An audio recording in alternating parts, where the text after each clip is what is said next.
Hi, it's Dustin Lanier. Thanks for listening. Please find me on LinkedIn for original public sector operations content every week. And please reach out to me if I and my team of procurement professionals at Civic Initiatives can help you be a public procurement change agent. Today I spoke for the Wisconsin Association of Public Procurement in one of their December meetings, and I was asked to do my presentation on 5 things I wish I knew, which is a presentation I pulled together based on some of my own experience in both the purchasing side and the vendor side, and I do it in a Jeopardy style format, so it asks people questions and generates a little bit of conversation. I find this is also good for reverse vendor fairs, and I've done it in 1 or 2 of those settings. So I've clipped 10 minutes of it and get through the first 4 segments just to give you a taste of the content. If you're interested in the overall content, please reach out to me. And if you have a chapter or a state level procurement event where you need some additional content, please reach out to me, and happy to talk to you about either the 5 things I wish I knew piece of content, the other speech that I'm doing these days around It's Go Time, how public procurement shops attract and retain talent. And we also do new content on a regular basis, and I'm happy to talk to you about what you need. So with no further ado, I hope you enjoy. Before I went into the state, I was with a couple of different technology companies, some startups, and we were dealing with how to get government contracts. And then I was in government for 10 years. I was in the IT, the CIO track of work. And then I ran a program called the Council on Competitive Government, and we used to do category style solicitations. And now I'm in a program that works with procurement organizations on various operations and transformation projects. So we do a lot of work helping with looking at cooperative contracts, looking at catalogs, looking at helping them build out RFPs. We also respond to a lot of RFPs. So I thought it would be interesting to do something on what is it like to actually be in the other chair and what is it like to be on the other side. Because I think if buyers better understand the vendor experience and vendors better understand the buyer experience, that it helps build a better understanding and a better relationship. And we need good relationships between buyers and vendors to be able to make use of their skill sets. So I have in here 5 topics for each on what it's like being a buyer and what it's like being a vendor. I will pick through some of these in an order and then ask you guys to chime in either in chat or out loud about the answers or what you guys think some of the answers to the questions are. So procurement shops are under heavy blank per buyer.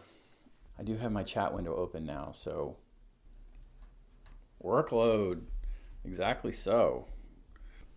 So yes, procurement shops are under enormous pressure. And again, if I'm speaking into a room with a bunch of vendors, then it's helping them understand like why maybe they can't get things that they expect to get out of the buyer sets.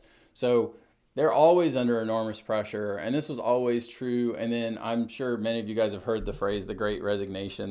It's been a new term that people have been saying a lot. So over 25 million people quit their jobs in the first 7 months of the year. And then I haven't updated this slide, but 4.4 million people quit their jobs in September.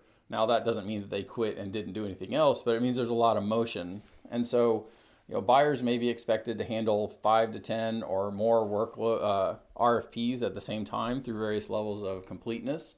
It may be a combo of, starting them and then finishing them and then working through the evaluation process.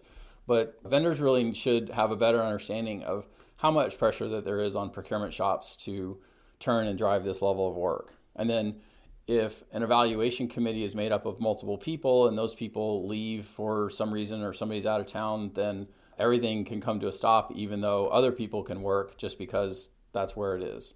And then of course, if there's legal processes afterwards, then it drags out after a selection has happened. So then being a vendor for 200. So from a vendor perspective, where should the statement of purpose of like, what is this bid about? Where should it be in an RFP? I wish that was true, guys. You've got it correct. I wish it was true. The last 3 bids that I've picked up that I've had to go through, you have to go through 70 pages of other things in order to find the statement of purpose in the RFP. So from a vendor experience, I get solicitations that say, consulting services in the title. I don't know what that is. So then I have to go and I have to pull the bid. Well, then the bid may require me to log in order to get the bid. And so I have to go through all of this, and then I find out it was consulting services for sidewalk planning. Well, I just wasted 30 minutes trying to find out if that bid had to do for me.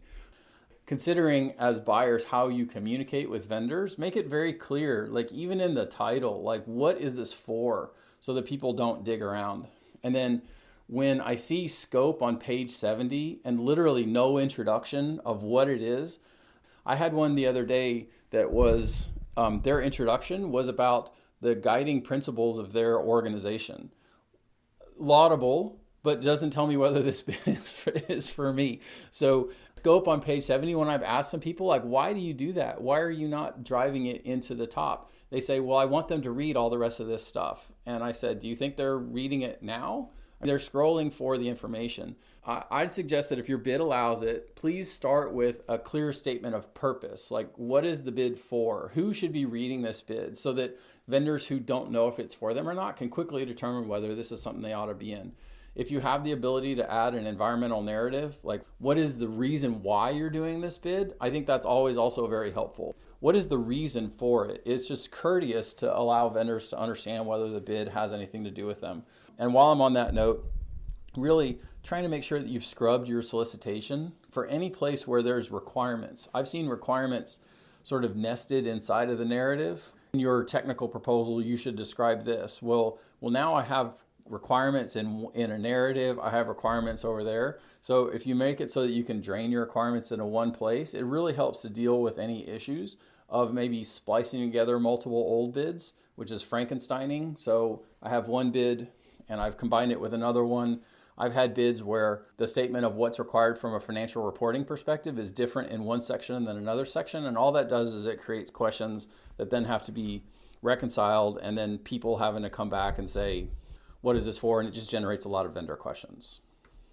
So now you guys get kind of the flow, right? I'm talking about the buyer experience. I'm talking about the vendor experience.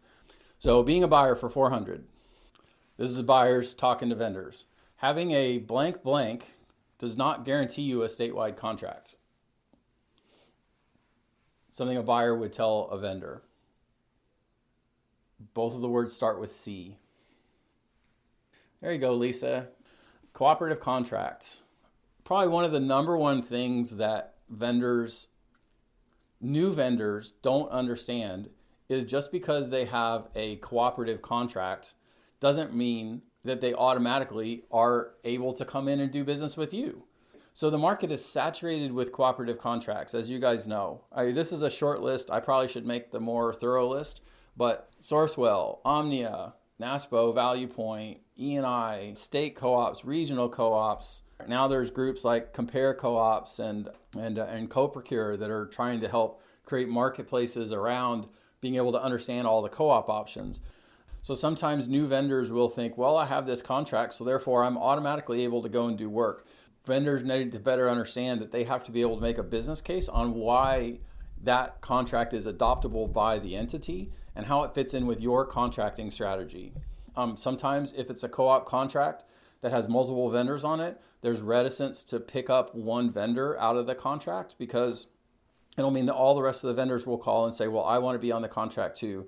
And it just creates a lot of administrative burden. So I would expect for a vendor with a co-op contract to be able to make a good case why this contract solves a problem. And then I guess there's mixed protocol on whether they're supposed to talk to the end users first to be able to determine if there's demand or not. You know, if you have like a drone contract, maybe you want to talk to the people in the facilities group first about whether they need drones for doing remote facilities reviews so that they're able to say why we have the contract. But that's probably one of the number one things that if new vendors are confused about the process, they think they're just automatically through because they have one of those contracts. Okay, what's the vendor experience for 400? Connecting primes and blanks is something that procurement shops can assist in. What's the opposite of a prime? Subcontractors.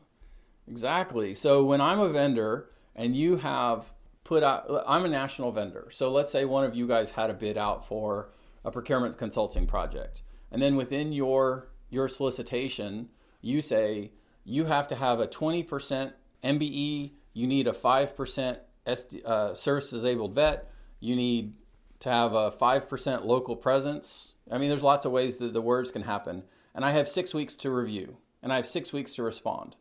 Well, there's a huge game of needle in the haystack that happens every time one of these bids comes out, especially if it has national footprint.